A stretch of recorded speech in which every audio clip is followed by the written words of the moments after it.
There may be trouble ahead, but while there's moonlight and music, let's face the music and dance.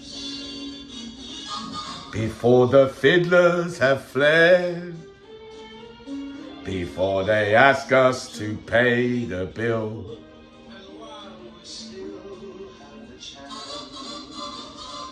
let's face the music and dance.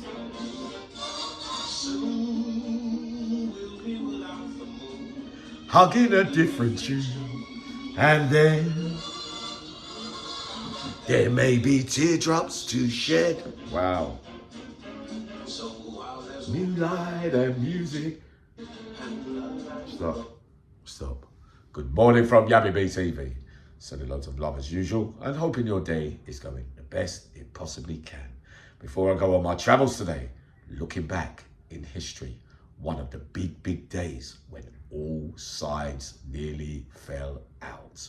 On the island, we had the IRA, we had the brinks, we had the ARIFs, we had Ocelot on the ground, and Ronnie Knight's brother as well, Johnny Knight, was there as well at that time. And of course, the officers always play their part in these mixes with that plane bomber as well. So imagine, let's take it from the very top. Johnny Knight is the laundryman, right? Silburn, who always seems to be in the mix somewhere with his naughty case, turning up here, there and everywhere, turns up with his laundry. Johnny Knight says, no mate, I ain't doing your laundry. So he starts to put the strong arm on Johnny. But hey, Mickey Mac and Kenny Noy were up there in a flash. Oi, what do you think you're doing? So he turns round, looks him up and down. Off you go, boy. Kissed his teeth, walked off. 3 hours later, allegedly, the great Danny Roff, rest in peace, was meant to have blown your head off. I didn't see that bit, of course. But anyway, back to the crunch. The plane bomber, the Lockerbie, I think it's Indian or something like that. He was in Parker's. Now, there was a lot of talk about bring him over here, right? Because, you know, a couple of screws were bent at that time and blah. You get him over here, us lot will get rid of him. No good this, no good that, innocent people, blah, blah, blah. Lo and behold, they get him across there. So you know they brought him over there to get him killed or get him done in. Right. All the plans now are being made. At this time, the ARIFs had a strong hold too. Imagine the power struggles. The general and the IRA up there. You've got the brinks, cockneys and all that here amongst all the rest of us as well. And then you've got the ARIFs pulling in the money. Allegedly, I didn't see that part of it, but I know their hands were in a few pies. And some of us lot were tied in with those things. Not me personally, but others, allegedly, right? So they're getting this thing done, but ARIFs weren't caring whether the bomber gets, whether the plane bomber gets done or not, right? But you know, the rest of us, yeah, nah, he's got to go, mate. Nah, we ain't having that. The general steps in. Everybody's standing there. The general says, "So really, then, you're doing this for the police and the British government? I mean, it's just like being one of them, really." Ooh, heavy stuff, General. Probably sounds about right. We won't be allowing this. We'll play our part too. And they stepped off.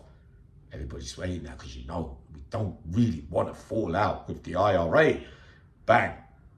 So the ARIFs swinging, not sure which way to go. They've got to protect their investments, and around certain things, they've got to keep a close eye on things.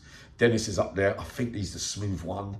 I know Mad Dog was a growler, but I never met them much, only a couple of times in life. But Dennis was the smooth one, the thinker, the brains. I'm sure he was the mastermind, this one that I saw in the early days when I was a kid, right? And then you've got us running around on the field saying, yeah, whose side? You got the Irish saying, you know what, we'll give you this and give you that if you do your bit and do that bit.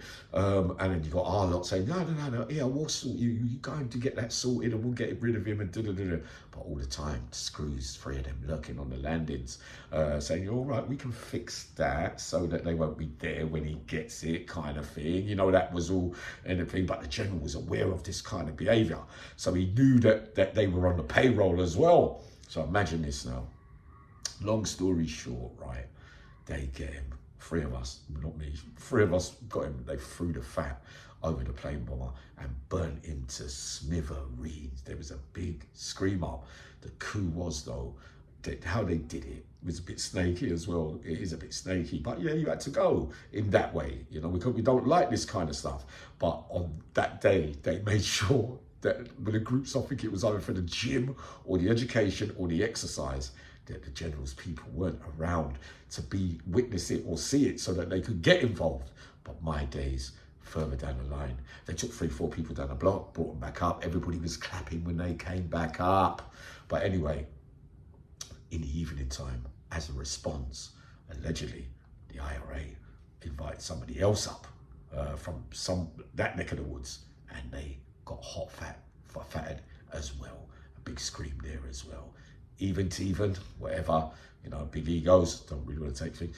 People who live that life with these kind of dynamics and these kind of figures, they're going to jail now. And you got, yeah, there's one boss, a couple of this ones and that one, all different gangs and things. But in them days, the players are on a serious level. So think about everybody there at the same time in the melting pot. There were exchanges with certain individuals in the build up to this big thing. But Uncle Yami looks forward to another day to report that. More coming up today. I'm just about to travel. Sending loads of love.